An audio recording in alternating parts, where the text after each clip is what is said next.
Hi, I'm actor Ian Champion, and welcome to The History of Horror Cinema, a personal podcast journey through the good, bad, and ugly of the history of horror movies, based on my blog, The History of Horror Cinema.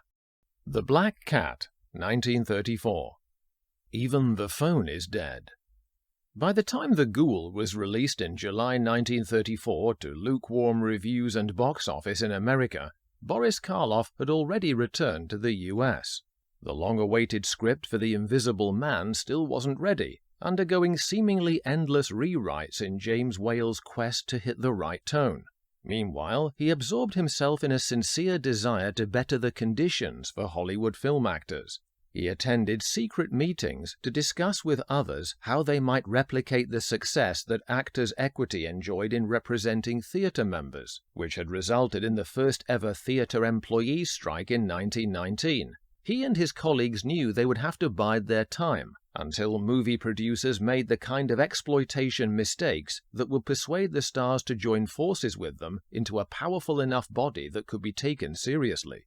Whilst the Screen Actors Guild was being formed, the beginning of June saw Karloff briefly in exactly this type of fractious negotiation with Universal, over his contract option being picked up for a new term. He was due to rise from $750 a week to $1,250, representing two agreed steps of increase of $250. He suggested waiving the first and going immediately to the higher amount due. The studio refused, but the matter was smoothed over with a new 5-year contract that earned him $2,000 and gave him the attractively rare carrot of a guarantee that he would be billed on publicity as simply Karloff, a label which later he would come to find somewhat embarrassing. Intriguingly, Variety reported that The Return of Frankenstein would be the opening project. Karloff's filming schedule at first moved ahead without Universal. He worked with the emerging genius John Ford for RKO's World War I drama The Lost Patrol, shot in the brutal heat of Arizona, which sapped the actors' energy and the equipment. Soon after its release, garnering mixed reviews about Karloff, praising his intensity and criticizing a deemed theatricality in his performance, he was part of a historic power play off-screen. In good company with 22 other star actor signatories, including Gary Cooper, Frederick March, and James Cagney, he resigned from the Academy of Motion Picture Arts and Sciences, I quote, dissatisfied with the fashion in which their interests have been represented in NRA code hearings in Washington. According to Variety, on the 2nd of October, the ex-members felt that their self-formed Screen Actors Guild would protect them better than the code, which had tried to bail out the economy in part by imposing measures counter to actors' livelihoods. For example, banning producers from bidding competitively between themselves over actors, which would effectively stop performers from a vital aspect of financial betterment. The code had also ratified, without consultation, a move that forced a ceiling on actors' earnings of $100,000 and enabled producers to control the licensing of performers' agents. These two rules alone clearly established that producers were being allowed unequal bargaining power. It was only a few weeks before the Guild's membership expanded to 4,000 members, under its inaugural president Eddie Cantor, who used his influence with U.S. President Roosevelt to ensure the offending sections of the code were excised. Following his evil ladrons in the nascent 20th Century Fox's Napoleonic drama The House of Rothschild, another historic moment happened for Boris Karloff and horror fans at the start of 1934. It was to mark his first of 8 on-screen pairings with fellow star Bela Lugosi in horror cinema, The Black Cat. Karloff was back in the Universal family again with a fee of $7,500 for the 4-week shoot. Lugosi accepted an offer of $3,000, indicative of his waning bargaining power by comparison. This would see him gradually descend into increasingly shoddy parts, with only his remarkable Igor in 1939's Son of Frankenstein to worthily showcase his versatility. Lugosi had just finished one of the many stage Dracula tours he would be forced to take on the road over the decades. Karloff and Lugosi benefited from the directorial and visual flair of Edgar G. Ulmer, a former set designer in German theatre and then film, most notably on The Golem and Metropolis, both titles I'll be reviewing here on this podcast. His art design for Polzig's house in the Black Cat featured much that recalled German Bauhaus architecture and an expressionistic use of light and shadow. Ulmer's unity of vision was further strengthened by his co-writing of the screenplay with George Sims, a mystery thriller writer who later served in World War II in the Army Intelligence Corps and then became a rare book dealer, a grounding in reality that made his eerie thrillers particularly highly regarded. The Black Cat took the title of Edgar Allan Poe's story, yet had no connection with it.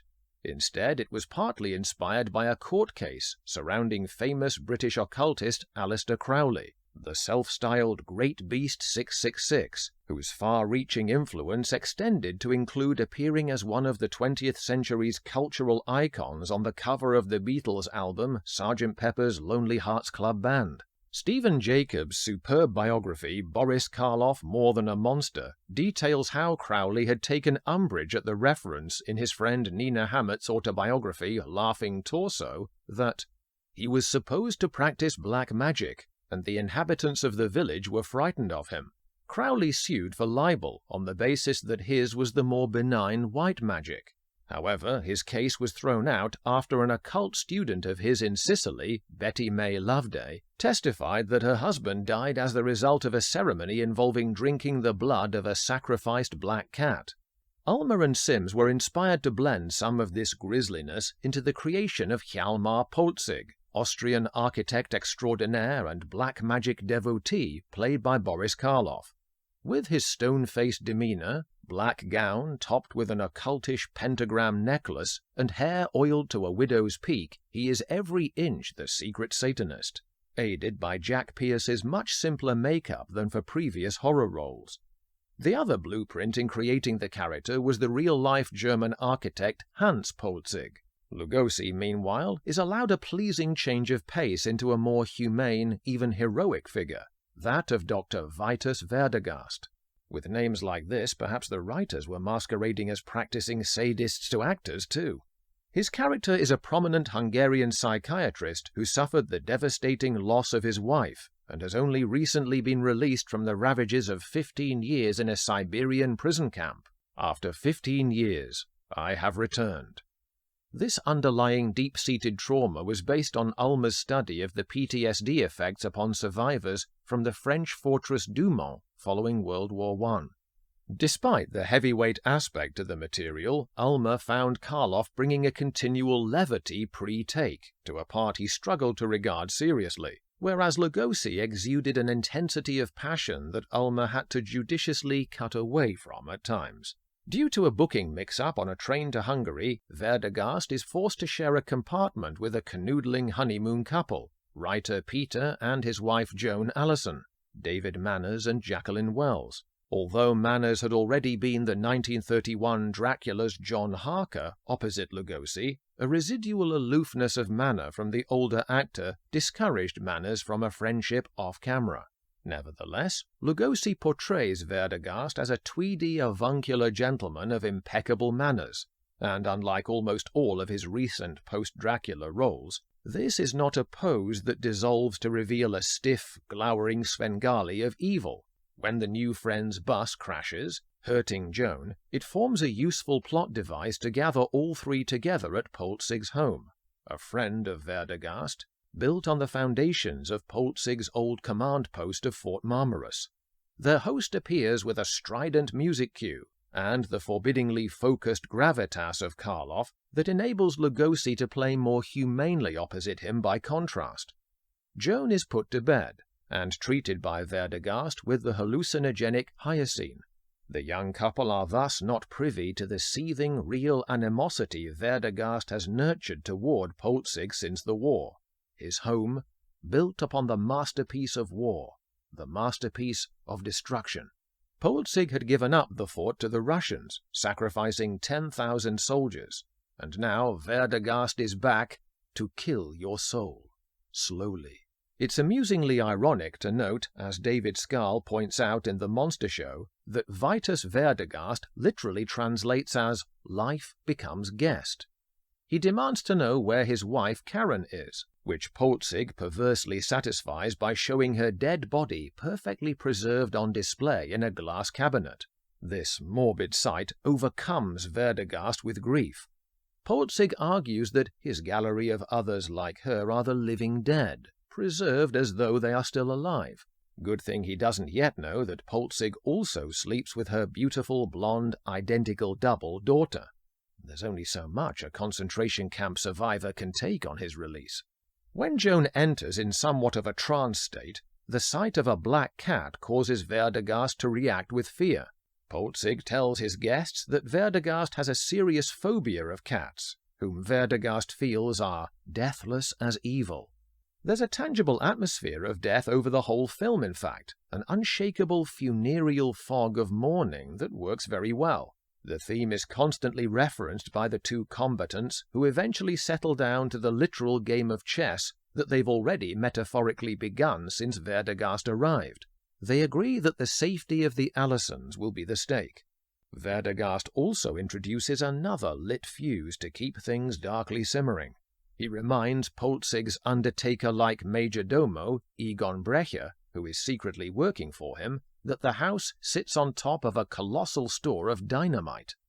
This is not to suggest that Ulmer lacks the confidence to add a little comic relief into the mix, courtesy of a group of gendarmerie who arrive to take statements about the bus crash. The harmless squad bicker amongst themselves about which is the most beautiful local village, resembling chocolate soldiers rather than officers of the law. Their quaint ineffectuality is enhanced even more when the Allisons ask for a lift, to flee what they suspect is a madhouse, and are regretfully told the policemen only use bicycles. Eventually, the mask of decorum slips off. By the time Polzig savors the observation that even the phones are dead, the guests are well aware that it's time to leave their key at reception, as events build to a nightmarish climax. Spoiler alert.